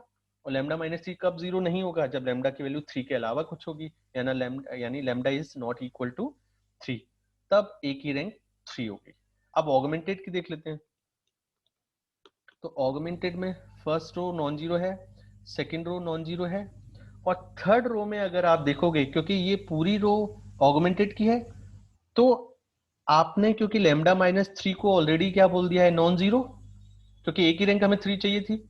तो अब अगर ये वैल्यू 0 भी हो जाती है, यानी म्यू की वैल्यू 10 भी हो जाती है, तो इस इस पूरी रो में ये एलिमेंट तो आपने जीरो हो गया, लेकिन लैम्डा माइनस 3 तो नॉन जीरो है ना, क्योंकि एक ही रैंक हमें 3 चाहिए थी। तो ये जब नॉन जीरो हो गया तो म्यू की वैल्यू चाहे 10 हो या चाहे 10 के अलावा कुछ हो, ये जीरो है या नॉन जीरो एलिमेंट है उस पर कोई फर्क नहीं पड़ेगा, क्योंकि ऑगमेंटेड केवल ये नहीं है, ऑगमेंटेड पूरा मैट्रिक्स है। तो हमने ये थर्ड एलिमेंट तो नॉन जीरो ऑलरेडी कर रखा है, तो अगर ये जीरो भी हो जाए तो भी ये नॉन जीरो रहेगी ना, क्योंकि जीरो रो कब होगी, जब चार सारे एलिमेंट जीरो हो जाएंगे। तो एक जीरो है, एक दो जीरो है, ये नॉन जीरो एंट्री है, और नॉन जीरो एंट्री है तो ये वाला एलिमेंट जीरो हो या नॉन जीरो, उस पर कोई फर्क नहीं पड़ेगा। इसकी वजह से, क्योंकि ये नॉन जीरो है, तो ऑगमेंटेड की रैंक 3 ऑलरेडी हो गई है, क्योंकि हमने एक ही 3 बना दिया। तो म्यू में be any real number, mu की वैल्यू कुछ भी होगी, 10 या नॉन 10, दोनों पर ऑगमेंटेड की रैंक 3 ही होगी। तो यूनिक सॉल्यूशन हमें तब मिलेगा जब लैम्डा की वैल्यू 3 नहीं है, इस केस में हमें यूनिक मिल जाएगा। अब इनफाइनाइट का केस चेक कर लेते हैं। इनफाइनाइट में दोनों की रैंक इक्वल तो होना चाहिए, बट वेरिएबल से कम होना चाहिए। तो वेरिएबल कितने हैं, 3, तो 3 से कम यानी 2 होना चाहिए, हमें 2 रैंक दोनों की करनी है। तो एक दोनों की देख लेते हैं कब कब 2 होगी। तो एक ही रैंक देख लेते हैं, first non zero, second non zero, ये इसकी रैंक, एक ही रैंक 2 कब होगी, जब थर्ड वाली रो क्या होगी, जीरो रो होगी, और वो जीरो कब होगी, जब लैम्डा माइनस 3 जीरो होगा, यानी लैम्डा की वैल्यू 3 होनी चाहिए, तभी रैंक 2 होगी। सो लैम्डा की वैल्यू क्या होगी, 3, लैम्डा जैसे ही 3 हुआ ये जीरो हो गया, यानी ये जीरो हो गई, तो रैंक क्या होगी, 2, तो रैंक एक की क्या हो गई, 2 होगी। अब ऑगमेंटेड की देख लेते हैं। तो ऑगमेंटेड की देखने के लिए फर्स्ट नॉन जीरो रो है, सेकेंड नॉन जीरो रो है, थर्ड वाली क्योंकि लेमडा की वैल्यू 3 कर दी है तो ये तो 0 हो गया, लेकिन अगर म्यू 10 नहीं हुआ तो इसकी रैंक 2 नहीं आएगी।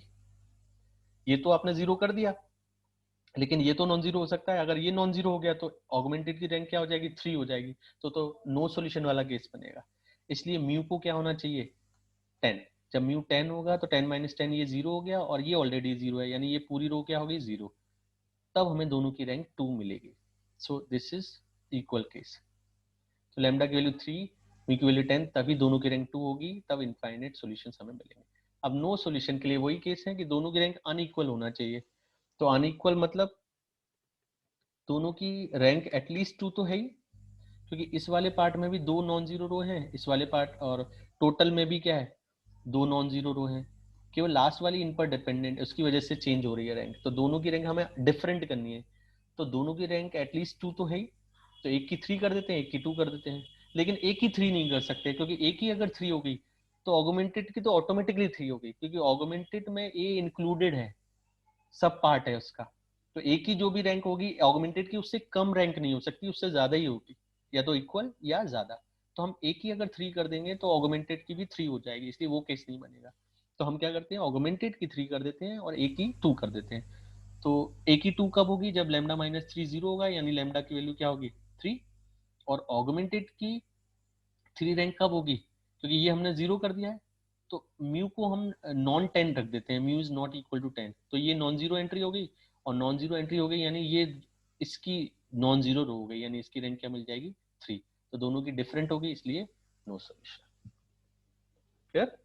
तो वही केसेस मैंने यहाँ लिखे हुए हैं, बाकी अब आपको केवल क्वेश्चन सॉल्व करना है, कुछ नहीं। तो नो सोल्यूशन, अभी हमें इनफाइनाइट वाला केस नहीं मिला है, हमें सॉल्यूशन या नो सॉल्यूशन वाला केस क्वेश्चंस किए हैं। तो मैं एक वो, हाँ ये देखिए, अब मैं बाकी डिस्क्राइब नहीं करूंगा, ऑगमेंटेड डायरेक्ट लिखूंगा 1 1 1 1 2 3 1 4 7 और 6 14 30, ये राइट हैंड साइड हो गई।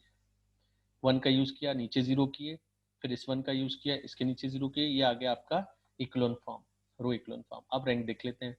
तो रैंक ऑफ ए, यानी इसकी भी रैंक 2 है, दो नॉन जीरो रो है, तो रैंक ऑफ ए 2 हो गया।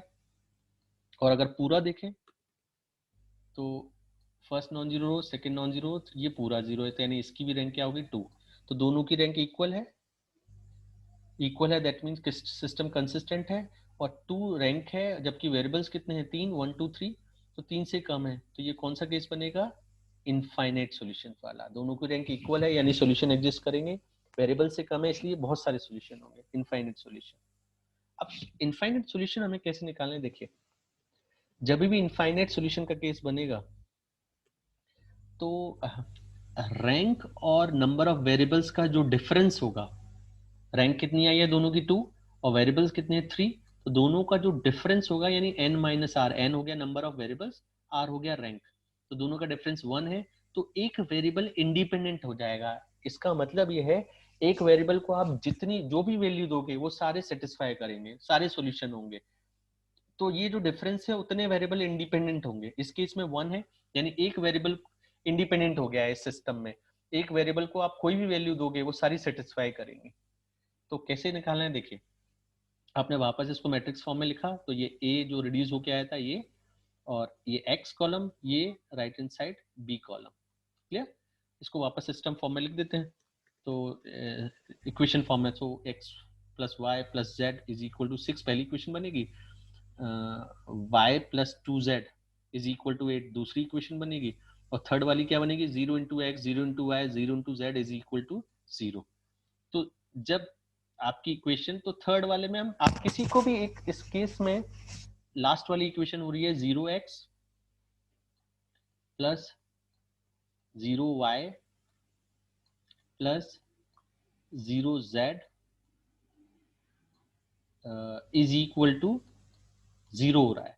तो इस इक्वेशन में आप देखोगे कि आप किसी भी वेरिएबल को कोई भी वैल्यू दे दीजिए, पूरा ये इक्वेशन सेटिस्फाई होगी। 1 1 1 दे दिए, 0 0 0 दे दिए, 1 माइनस 1 2 दे दीजिए, 3 9 12 दे दीजिए, कोई भी वैल्यूज इनको सब्स्टिट्यूट करोगे ये वाली इक्वेशन सेटिस्फाई होगी, क्योंकि तीनों के कोफिशिएंट 0 है। तो हम किसी भी वेरिएबल, एक वेरिएबल इंडिपेंडेंट है तो हम किसी भी वेरिएबल को एक के वैल्यू दे देते हैं। तो suppose z is equal to k, तो z को k दे दिया, बाकी तो आपको x और y कुछ भी बने रहे, ये सिस्टम क्या हो जाएगा 0, कुछ भी वैल्यू दीजिए। तो हम एक वेरिएबल इंडिपेंडेंट है तो किसी एक को हम k दे देंगे, इसमें जरूरी नहीं है z को दे दीजिए, आप x को k दे दीजिए, y को k दे दीजिए, z को k दे दीजिए, किसी भी एक को k देना है आपको, क्योंकि एक वेरिएबल इंडिपेंडेंट है।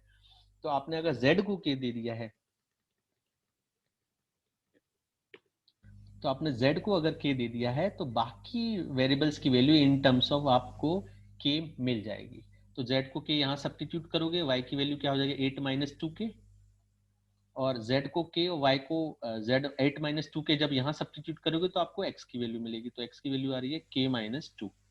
तो z is equal to k, y is equal to 8 minus 2k, x is equal to k minus 2, ये सिस्टम के सॉल्यूशन है। अब k मतलब एनी रियल कांस्टेंट, k को 0 दे दीजिए, तो 0 8 माइनस 0 8, और 0 माइनस 2 माइनस 2, तो माइनस 2 8 0, ये भी x का सॉल्यूशन है, माइनस 2 8 और 0, ये सिस्टम को आप चेक कर लीजिए, इसको सेटिस्फाई करेगा। k को 1 दोगे तो 1, और ये हो जाएगा 8 - 2 6, और यहाँ 1 - 2 -1, ये भी इसका सॉल्यूशन आप चेक कर लीजिए, इसको सेटिस्फाई करेगा।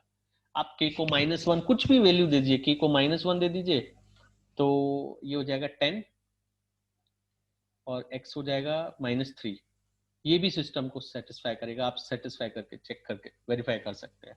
तो k, क्योंकि कोई भी रियल कांस्टेंट है तो आप रियल कितने होते हैं, इनफाइनाइट नंबर्स होते हैं, तो इनफाइनाइट सॉल्यूशन इसके, k की जितनी वैल्यू आप देते जाओगे सारे के सारे इसको आपको सॉल्यूशन मिलते जाएंगे, इसलिए हम बोलते हैं this has infinite number of solution, एक वेरिएबल इंडिपेंडेंट हो गया है। क्लियर? तो ऐसे ही आपको बाकी क्वेश्चंस करने हैं। इसमें भी टोटल 3 वेरिएबल हैं, 4 इक्वेशन है। ठीक है, तो ऑगमेंटेड बनाइए। रैंक, अब मैं केवल रैंक से डिस्कस करता हूँ। दोनों की रैंक 3 आ गई और नंबर ऑफ वेरिएबल्स के इक्वल आ गई, तो सॉल्यूशन यूनिक होगा। ठीक है, और अगेन दोनों की इक्वल रैंक है और वेरिएबल्स के इक्वल है, तो यूनिक सॉल्यूशन होगा। तो अब next, homogeneous system. Homogeneous system में आपको पता है केवल आपको रैंक ऑफ ए निकालना है, क्योंकि राइट हैंड साइड तो ऑलरेडी 0 है, तो जो भी एक ही रैंक होगी वो ऑगमेंटेड की रैंक होगी, तो केवल हमें एक ही रैंक निकालना होगा, और एक ही रैंक पर हम बता देंगे कि यूनिक सॉल्यूशन है या इनफाइनाइट सॉल्यूशन है। यूनिक मतलब 0 सॉल्यूशन, और इनफाइनाइट मतलब 0 के अलावा भी सॉल्यूशन है। तो ए मैट्रिक्स बनाइए, तो 1 2 3 3 4 4 7 10 12, ये होगी ए मैट्रिक्स। इसकी रैंक वैसे उसी मेथड से 1 को यूज करिए, इन दोनों को 0 करिए, ये आ गया। फिर -2 को यूज करिए, -4 को 0 करिए, ये सिस्टम इक्विवेलेंट फॉर्म में आ गया। तो रैंक ऑफ ए कितनी है, 1 नॉन जीरो रो, सेकंड नॉन जीरो रो, थर्ड नॉन जीरो रो, तो ए की रैंक कितनी आ गई 3, और वेरिएबल्स कितने थे 3 एक्स वाई जेड, तो नंबर ऑफ वेरिएबल्स के इक्वल आ गए, इसलिए सिस्टम हैज यूनिक सॉल्यूशन। और यूनिक सॉल्यूशन कौन सा होता है होमोजेनियस सिस्टम का, 0 solution, x y z is equal to 0, इसमें कैलकुलेट करने की जरूरत नहीं है।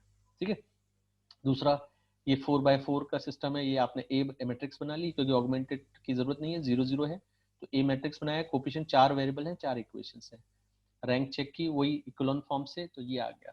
तो इसकी रैंक कितनी आ रही है, 1 नॉन जीरो रो, सेकंड नॉन जीरो रो, तो 2 ही नॉन जीरो रो है, तो रैंक क्या हो जाएगी 2, तो रैंक ऑफ ए इज 2, और 2 क्या है, वेरिएबल्स कितने थे 4, तो 4 यानी वेरिएबल से कम है, यानी उसके कितने सॉल्यूशन होंगे, इनफाइनाइट सॉल्यूशन होंगे।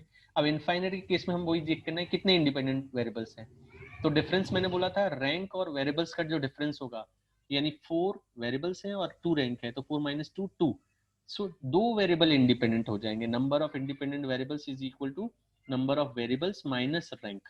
तो नंबर ऑफ वेरिएबल्स कितने हैं 4, रैंक कितनी आई 2, तो 4 - 2 का डिफरेंस क्या आ गया 2, तो दो वेरिएबल यहाँ इंडिपेंडेंट हो जाएंगे। दो वेरिएबल इंडिपेंडेंट का मतलब एक को हम k1 दे सकते हैं, एक को k2, तो इसलिए इसके इनफाइनाइट सॉल्यूशन है। आप k1 k2 को कोई भी वैल्यू दोगे सारे सॉल्यूशन हमें मिलेंगे। तो ये सिस्टम है, हमने वापस इक्वेशन फॉर्म में रखा, तो पहली इक्वेशन बनेगी x + y - 2z + 3w = 0, और दूसरी बनेगी -3y + 3z - 4w = 0। बाकी दो इक्वेशन क्या बनेंगी, 0x 0y 0z 0w = 0, चौथी भी यही बनेगी। तो किसी भी दो वेरिएबल को आपको k1 k2 देना है, तो इन्होंने z को k1 दे दिया, w को k2, आप x और y को भी दे सकते हो, उससे कोई फर्क नहीं आएगा। ठीक है,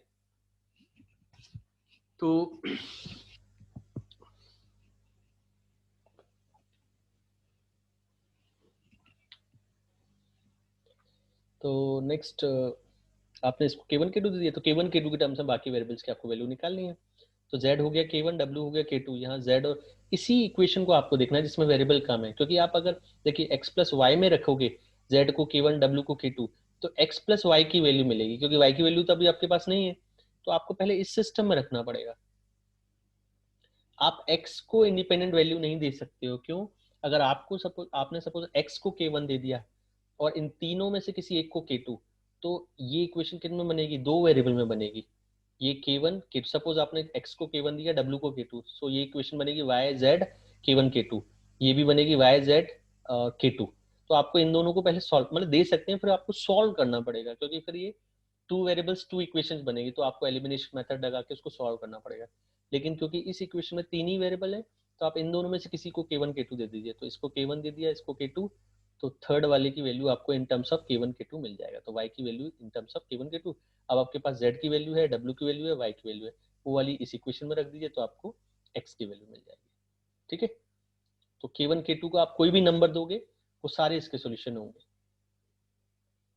फिर वही है कि लेमडा की find the value of lambda such that the following system has unique solution. तो ये सिस्टम पहले बना लीजिए ए, क्योंकि देखिए ये नॉन होमोजेनियस सिस्टम है। हाँ देखिए, राइट हैंड साइड तो आपको जीरो दिख रही है, लेकिन राइट हैंड साइड मतलब कांस्टेंट टर्म तो है, -1 -2 -3, तो this is not homogeneous system, this is non homogeneous system. ये सिस्टम है 1 2 3। तो ए मैट्रिक्स निकाला। अब देखिए इसको, क्योंकि हमें यूनिक सॉल्यूशन चाहिए था, तो यूनिक सॉल्यूशन में आपको पता है यूनिक सॉल्यूशन कब मिलेगा नॉन होमोजेनियस सिस्टम का, जब ए और ऑगमेंटेड की रैंक दोनों की इक्वल हो प्लस वेरिएबल्स के इक्वल हो। तो वेरिएबल्स कितने हैं, एक्स वाई जेड 3। तो एक ही रैंक इन्होंने कहा, क्योंकि राइट हैंड साइड में 1 2 3 है और लैम्डा की वैल्यू हमें डिस्कस करना है, तो इन्होंने केवल एक ही रैंक निकाल दिया, क्योंकि हमें ऑगमेंटेड की तो 3 चाहिए ही, प्लस ए की भी चाहिए। तो एक ही रैंक 3 कब होगी, या तो आप मैट्रिक्स मेथड से वही ऑगमेंटेड, जैसे हमने लैम्डा म्यू का केस डिस्कस किया था, वैसे भी कर सकते हो। लेकिन इस केस में क्योंकि लैम्डा तीनों जगह है, तो इन्होंने क्या किया है, मैट्रिक्स ए निकाला है, और मैट्रिक्स ए की रैंक हमें कितनी चाहिए, 3, क्योंकि हमें यूनिक सोल्यूशन चाहिए। तो ए की 3 कब होगी, और ए की 3 है तो ऑगमेंटेड की तो 3 होगी, तो ऑगमेंटेड की जरूरत नहीं है। तो ए की रैंक 3 कब होगी, इसमें माइनर मेथड इन्होंने यूज किया है। तो माइनर मेथड क्या कहता है, क्योंकि ये 3/3 का मैट्रिक्स है, तो इसकी रैंक 3 कब होगी, जब 3/3 ऑर्डर का माइनर नॉन जीरो होगा। तो 3/3 ऑर्डर का ये इटसेल्फ खुद ही बनेगा, क्योंकि 3/3 की मैट्रिक्स है। तो 3/3 का इन्होंने माइनर सॉल्व किया है, वो नॉट इक्वल टू जीरो होगा, तभी इसकी रैंक 3 होगी। क्लियर। तो determinant of A not equal to zero for rank 3, और रैंक 3 के लिए हमें यूनिक सॉल्यूशन मिल जाएगा। तो नॉट इक्वल टू जीरो को हमने सॉल्व कर दिया, इसका डिटरमिनेंट निकाला और नॉट इक्वल टू जीरो किया, डिटरमिनेंट की वैल्यू ये आई। और ये कॉम्बिनेशन क्यूबिक इक्वेशन है, इसमें चेक कर लिया, एक 2 रूट आ रहा है और ये कॉम्प्लेक्स रूट देगा। ये lambda square plus 2 lambda plus 15 is, इसको जब हम सॉल्व करेंगे तो ये इसके कॉम्प्लेक्स रूट्स आएंगे, तो हमें केवल रियल नंबर डिस्कस करना है। तो इसको हमने स्किप कर दिया, केवल ये वाला केस डिस्कस किया। ये वैल्यू कब नॉट इक्वल टू जीरो होगी, जब लैम्डा की वैल्यू 2 नहीं होगी। तो lambda is not equal to 2 for unique solution. हमें यूनिक सॉल्यूशन नहीं बताना, केवल find the value of lambda such that the following system has unique solution, वो डिस्कस करना था। ऐसे ही determine b such that system has homogeneous, this system has trivial solution और नॉन ट्रिवियल सॉल्यूशन। अब ये होमोजेनियस सिस्टम है, क्योंकि इसमें कोई कांस्टेंट टर्म नहीं थी, इसमें कांस्टेंट टर्म थी। तो अगेन हमें बी की वैल्यू बतानी है कि सिस्टम का ट्रिवियल सॉल्यूशन है या नॉन ट्रिवियल सॉल्यूशन है। तो होमोजेनियस सिस्टम में केवल हमें एक ही रैंक चेक करनी होती है। तो ट्रिवियल सॉल्यूशन के लिए अगेन एक ही रैंक, क्योंकि ये 3/3 सिस्टम है, 3 वेरिएबल है, 3 इक्वेशन है। तो एक क्या है, एक ए जो है 2 1 2 1 1 3 4 3 बी, एक 3/3 का मैट्रिक्स है। तो इसकी रैंक ट्रिवियल सॉल्यूशन कब मिलेगा, जब हमें, जब ए की रैंक वेरिएबल्स की इक्वल होगी, और ए की वेरिएबल्स कितने, 3। तो ए की रैंक 3 कब होगी, जब इसका determinant not equal to zero होगा, क्योंकि डिटरमिनेंट क्या है, मैक्सिमम माइनर है ना 3/3 ऑर्डर का।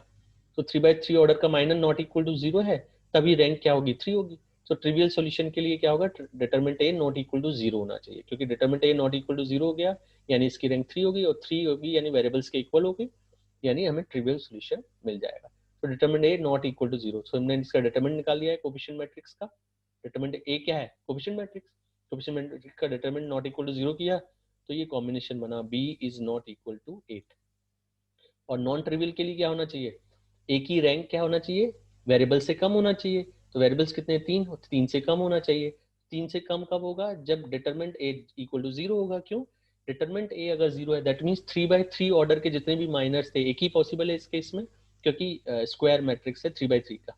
तो 3/3 का माइनर जब जीरो होगा, तो इसकी रैंक 3 नहीं होगी, 3 से कम होगी। तो नॉन ट्रिवियल की हमें क्या चाहिए होता है, 3 से कम चाहिए। तो डिटरमिनेंट इक्वल टू जीरो, यानी बी की वैल्यू क्या होगी, क्योंकि डिटरमिनेंट हमने सॉल्व कर लिया, वो कितना आ रहा है, b-8। सो b-8 क्या होगा, जीरो, यानी बी की वैल्यू 8 हो जाएगी। क्लियर। सो ये आपके क्वेश्चन है, होमोजीनियस या नॉन होमोजीनियस सिस्टम। फिर कुछ एक्स्ट्रा क्वेश्चन है, एक आध बार ऐसा पूछा गया है, बाकी ऐसा कुछ मेंशन नहीं है सिलेबस में, पर कुछ है नहीं, ट्रिकी है थोड़ा सा। Gaussian elimination method to solve the system. तो गॉसियन मेथड में, जैसे अगर ये सिस्टम है, इस केस में हमें ऑलवेज सॉल्यूशन मिलेगा। गॉसियन मेथड है, एक गॉस जॉर्डन मेथड और है। तो इस केस में हमें ऑलवेज सॉल्यूशन होगा, मतलब ये वही सिस्टम आपको देंगे जिसके सॉल्यूशन एग्जिस्ट करेंगे। तो इस मेथड में हमें करना क्या होता है, देखिए गॉस एलिमिनेशन मेथड में जो भी आपकी ऑगमेंटेड मैट्रिक्स बनेगी उसको हमें अपर ट्रायंगुलर मैट्रिक्स में कन्वर्ट करना है, ठीक है। तो ऑगमेंटेड आपको बनाना आती है कोफिशिएंट मैट्रिक्स और right hand side. So this is augmented coefficient matrix और राइट हैंड साइड। आपको इसको अपर ट्रायंगुलर बनाना है। अपर ट्रायंगुलर मतलब इसके लोअर ट्रायंगुलर सारे जीरो हो। तो ऑगमेंटेड ये है, आपने क्या किया वही आपको करना है, केवल रो ऑपरेशन यूज करने हैं। और इसमें भी आपको रो ऑपरेशन केवल यूज करने थे। पहले इन्होंने वन को ऊपर रख दिया क्योंकि उसको यूज करके हमें नीचे जीरो करने थे, वन को यूज किया नीचे जीरो किए, फिर माइनस वन को यूज किया नीचे जीरो किए, ये आ गया सिस्टम। अब देखिए ये मैट्रिक्स अपर ट्राइंगुलर में कन्वर्ट हो गई। 1 - 1 18 ये इसका डायगोनल है, इसके नीचे सारे एलिमेंट क्या होगा जीरो, तो ये अपर ट्राइंगुलर में कन्वर्ट होगी। और अपर ट्राइंगुलर में कन्वर्ट होके बस हमें डायरेक्ट सोल्यूशन मिलेगा। तो पहले लास्ट वाली इक्वेशन क्या बनेगी, 18 x3 इज इक्वल टू 5। तो हमें x3 की वैल्यू मिलेगी, फिर हम बैक सब्स्टिट्यूट कर देंगे। दूसरी इक्वेशन क्या बनेगी, -x2 - 5x3 is equal to -3। इसमें सब्स्टिट्यूट करके हमें x2 मिल जाएगा, और x2 x3 की वैल्यू पहली वाली इक्वेशन में रख देंगे, x1 + 2x2 + 3x3 is equal to 6। तो वो हमें क्या मिलेगा, x1 की वैल्यू मिल जाएगी। तो ये कुछ अलग नहीं है, ये वही है जो आपने नॉन होमोजेनियस सिस्टम सॉल्व किया है, कुछ अलग नहीं है। आप इसको गॉस एलिमिनेशन में, अगर गॉसियन एलिमिनेशन भी लिख के आता है तो भी आपको नॉन नॉन होमोजेनियस वाला प्रोसेस है वही लगाना है, कुछ अलग नहीं है। आपने नॉन अपर ट्रायंगल, उसमें भी हम क्या कर रहे थे, सारे नॉन नॉन होमोजेनियस इक्वेशन को देखिए, उसमें भी हम क्या कर रहे थे, अपर ट्रायंगुलर में ही कन्वर्ट कर रहे थे। तो इसमें कुछ अलग नहीं है, बस ये है कि जब भी गॉस एलिमिनेशन लिख के आएगा तो उसका सोल्यूशन मिल जाएगा आपको, ठीक है। अदरवाइज रैंक के थ्रू सोल्यूशन हो भी सकता है, नहीं भी हो सकता है, बट इस सिस्टम का सोल्यूशन हमें मिलेगा। तो ऐसे ही गॉस एलिमिनेशन है, ये 4x4 का सिस्टम है। चार इक्वेशंस है, चार वेरिएबल्स हैं। तो आपने फिर से वही किया, आपको 10 का यूज करना था, या आपको उसको 10 का यूज करके उसके नीचे जीरो किए, फिर इसका यूज करके इसके नीचे जीरो किए, तो फिर इसको यूज करके इसके नीचे जीरो किए, तो आपका ये सिस्टम बन गया। तो ये हो गया इसका डायगोनल, इसके नीचे सारे जीरो हो गए, यानी अपर ट्रायंगुलर में कन्वर्ट हो गई। अब वापस वैसे ही जैसे सॉल्व करते थे, इससे हमें लास्ट वाले वेरिएबल की मिलेगी, वो यहाँ रखेंगे तो हमें दूसरे थर्ड वेरिएबल की वैल्यू मिलेगी, इन दोनों को यहाँ रखेंगे तो हमें सेकंड वेरिएबल की वैल्यू मिलेगी, इन तीनों को यहाँ रखेंगे तो फर्स्ट वेरिएबल की वैल्यू मिल जाएगी। तो ये हमारा बिल्कुल इक्विवेलेंट फॉर्म जैसा ही है जैसे हमने नॉन होमोजेनियस सिस्टम सॉल्व किया था। गॉस जॉर्डन में थोड़ा सा डिफरेंस है, उसमें क्या है, हमें apply elementary row operation on both a and b such that a reduces to normal form। आपको इसको नॉर्मल फॉर्म में कन्वर्ट करना है, बस फर्क ये है। तो नॉर्मल फॉर्म में हम कैसे करते थे, सपोज आप ये भूल जाइए, ये सिस्टम है आपकी, ये मैट्रिक्स है ए ऑगमेंटेड बी, इसको नॉर्मल फॉर्म में कैसे कन्वर्ट करते थे, इसको यूज करते थे, इसके नीचे जीरो और साइड में जीरो, फिर इसको यूज करेंगे, इसके नीचे जीरो साइड में जीरो, फिर इसको यूज करेंगे, इसके नीचे जीरो साइड में जीरो। लेकिन नॉर्मल फॉर्म में बस क्या होता था, हम रो और कॉलम दोनों ऑपरेशन अप्लाई कर सकते थे। लेकिन यहाँ हमें केवल रो ऑपरेशंस के थ्रू इसे नॉर्मल फॉर्म में कन्वर्ट करना है, वो हो जाएगा, उसे कोई प्रॉब्लम नहीं है। कैसे होगा अभी देखते हैं, ठीक है। केवल रो ऑपरेशन यूज करने हैं और नॉर्मल फॉर्म में कन्वर्ट करना है, तो अपने आप आपको सारे वेरिएबल्स की वैल्यू मिल जाएगी। कैसे देखें, ये ऑगमेंटेड बन गया, तो आप क्या करेंगे, सबसे पहले 2 को यूज करेंगे, 4 2 को जीरो करेंगे तो R2 चेंज हो जाएगा, R3 चेंज हो जाएगा। ऑपरेशन आपको पता है 4 - 2 × 2 2 - 2, तो इससे ये आ गया सिस्टम। आप क्या करेंगे, इस 2 को यूज करेंगे, इस 4 को जीरो करेंगे तो R3 चेंज हुआ, R3 - 2 R2, ये आ गया। अब क्योंकि आपको नॉर्मल फॉर्म में कन्वर्ट करना है तो इसको 1 बनाएंगे, इसको 1 बनाएंगे, इसको 1 बनाएंगे, तो हमने इसमें 2 से डिवाइड कर दिया, इसमें 2 से डिवाइड किया, इसमें 4 से डिवाइड कर दिया, रो वाइज केवल रो ऑपरेशन आपके लगेंगे। तो ये आ गया। आपको करना क्या है, अब क्योंकि नॉर्मल फॉर्म के लिए ये भी जीरो होना चाहिए, ये भी जीरो होना चाहिए, ये भी जीरो होना चाहिए, और ये भी जीरो होंगे, ये भी जीरो होंगे, क्लियर। तो आप क्या करोगे, आप रो ऑपरेशन, आप R1 को चेंज करोगे और इस 1 को यूज करोगे, तो यहाँ जीरो आपको करना है, तो इसमें 1/2 का मल्टीप्लाई करिए और इसमें इससे माइनस कर दीजिए, तो R1 change to R1 -1/2 R2, इसमें 1/2 का मल्टीप्लाई किया, इसको माइनस कर दिया, R1 चेंज हो गया, तो ये एलिमेंट जीरो हो गया। अब आप इसको यूज करिए और इसको जीरो कर दीजिए, तो अब आप R3 का यूज करेंगे, R1 में 5/4 है तो यहाँ 5/4 का मल्टीप्लाई करके माइनस कर दीजिए, यहाँ 1/2 का मल्टीप्लाई करके माइनस कर दीजिए, वही ऑपरेशन लगाए हैं, तो ये जीरो हो गए। तो आपको केवल लेफ्ट हैंड साइड ए को केवल नॉर्मल फॉर्म में कन्वर्ट करना है, यहाँ जरूरत नहीं है राइट हैंड साइड, इनको जीरो नहीं करना है, आपको केवल ए जो पार्ट बनेगा उसमें आपको इनको डायगोनल को 1 करना है, नीचे 0 करना है, इनको 0 करना है, यूजिंग ओनली रो ऑपरेशंस। ये हो गया रो इक्विवेलेंट रो नॉर्मल फॉर्म में कन्वर्ट हो गया। अब देखिए आपको सिस्टम जो मिला वो डायरेक्ट सॉल्यूशन, इसमें बैक सब्स्टिट्यूशन नहीं करना है, बस ये बेनिफिट है। क्योंकि नॉर्मल फॉर्म है तो ये हमारी लास्ट वेरिएबल की वैल्यू होगी, ये हमारी सेकंड वेरिएबल की वैल्यू हो जाएगी, ये हमारे फर्स्ट वेरिएबल की वैल्यू, तो डायरेक्ट हमें वैल्यू मिलेगी, बैक सब्स्टिट्यूशन का टाइम हमारा बच जाएगा। सो this is the means benefit of Gauss Jordan method.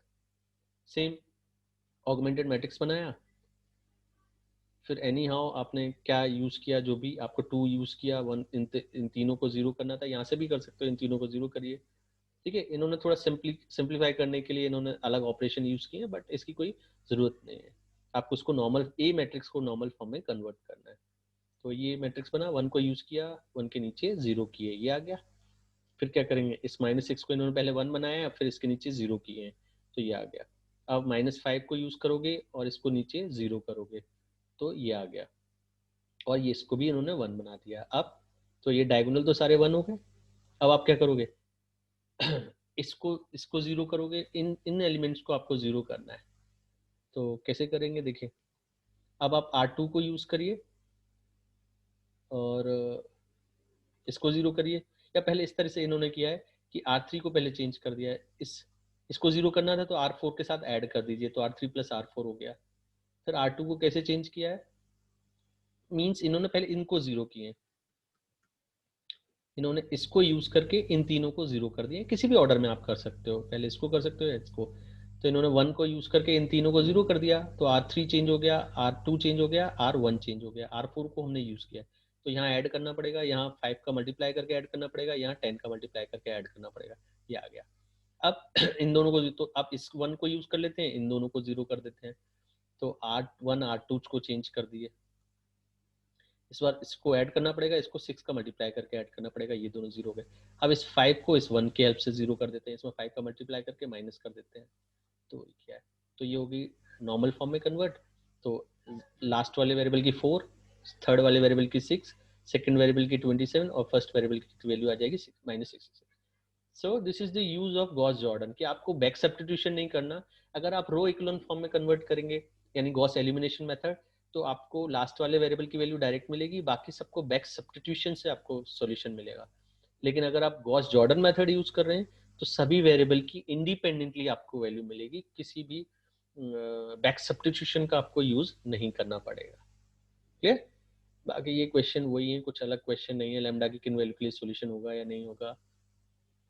इन्होंने बस फर्क ये है कि find the values of lambda for which the system have a non-trivial solution and obtain the most general solution in each case। यानी पहले तो हमें लैम्डा की वैल्यूज बतानी है जिसके लिए सॉल्यूशन एग्जिस्ट करेगा, और उन लैम्डा के लिए वो सॉल्यूशन सॉल्व भी करना है। तो कुछ अलग नहीं है, वही ए मैट्रिक्स, क्योंकि ये होमोजीनियस सिस्टम है, तो A matrix trivial non trivial solution चाहिए। नॉन ट्रिवियल कब होगा, जब उसका रैंक जो है ए की, वो लेस देन वेरिएबल होगी। वेरिएबल कितने, 3, तो 3 से कम कब होगी, जब डिटरमिनेंट ए 0 होगा। तो डिटरमिनेंट ए की वैल्यू 0 रख दी, इससे हमें लैम्डा की वैल्यूज मिल गई, कितनी आ गई, 1 और -9। तो 1 के लिए भी नॉन ट्रिवियल सॉल्यूशन होगा, -9 के लिए भी नॉन ट्रिवियल सॉल्यूशन होगा। एक बार लैम्डा इज इक्वल टू 1 के लिए सॉल्व कर दिया है, तो करना क्या है, लैम्डा की वैल्यू 1 रख दीजिए सिस्टम में, तो ये बन गई ए मैट्रिक्स। आप इससे सॉल्यूशन निकाल दीजिए।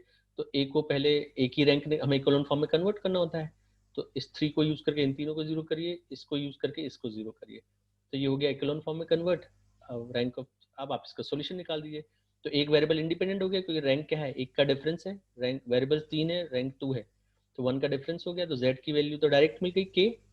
फिर यहाँ z रखोगे तो हमें y की वैल्यू मिलेगी, y और z को यहाँ रखोगे तो हमें x की वैल्यू मिलेगी। तो ये हमारा पहला सॉल्यूशन हो गया, x y z की वैल्यू।